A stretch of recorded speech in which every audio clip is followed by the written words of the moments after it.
Il existe des endroits où certaines habitudes du quotidien ne sont pas vues comme innocentes. Et dans certaines traditions africaines, chanter sous la douche n'est pas juste un moment de détente, c'est un acte qui pourrait ouvrir une porte vers quelque chose que tu n'étais pas censé réveiller. Dans un ancien village reculé, on racontait une histoire que les anciens répétaient toujours aux enfants. Ne chante jamais seul sous l'eau, surtout quand personne ne peut te répondre. Personne ne comprenait vraiment pourquoi, jusqu'au jour où une femme a brisé cette règle. Elle s'appelait Aïcha, une femme connue pour sa joie, sa voix magnifique et son amour du chant. Chaque matin, elle chantait en travaillant, elle chantait en marchant, mais ce qu'elle aimait par-dessus tout, c'était chanter sous la douche. Elle disait que l'eau amplifiait sa voix, comme si quelque chose chantait avec elle.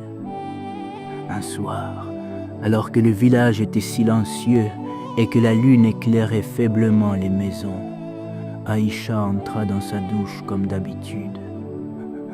Elle commença à chanter, mais cette fois, quelque chose changea. Sa voix n'était plus seule. Les anciens disent que le son de sa chanson ne montait plus vers le toit.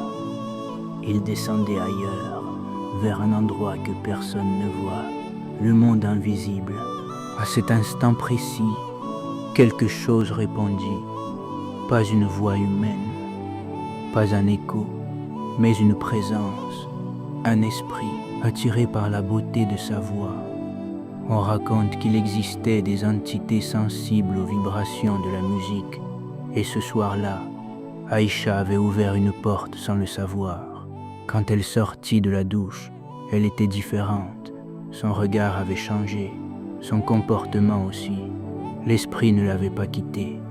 Il avait choisi de rester. Mais il y avait un problème. Cet esprit était masculin. Et dans les croyances du village, ce type de présence ne partage jamais un corps sans conséquence. Même à partir de ce jour, quelque chose d'étrange se produisit. Chaque homme qui approchait Aïcha ressentait une répulsion inexplicable. Sans raison, il perdait l'envie de rester. Certains disparaissaient de sa vie, d'autres ne revenaient jamais, comme si une force invisible les repoussait. Aïcha ne comprenait pas. Elle devenait seule, encore et encore. Les années passèrent. Sa beauté n'avait pas disparu, mais sa vie, elle, s'était vidée. Plus d'amour, plus de relations, plus de paix. Seulement cette présence silencieuse en elle qui observait sans jamais partir.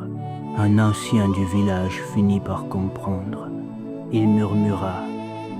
Ce n'était pas un don, c'était une invitation. La musique avait attiré quelque chose qui n'était pas censé répondre. Et depuis ce jour, une règle est restée gravée dans la mémoire du village. Ne chante jamais sous la douche comme si tu étais seul, parce que dans ce monde, tu ne l'es jamais vraiment. Certaines traditions ne sont pas là pour limiter, mais pour protéger ce qu'on ne peut pas voir. Et peut-être que parfois, la voix humaine est plus puissante qu'on ne le croit. Si cette histoire t'a intrigué, abonne-toi pour d'autres récits mystérieux et dis-moi en commentaire, est-ce que tu chanterais encore sous la douche après ça ?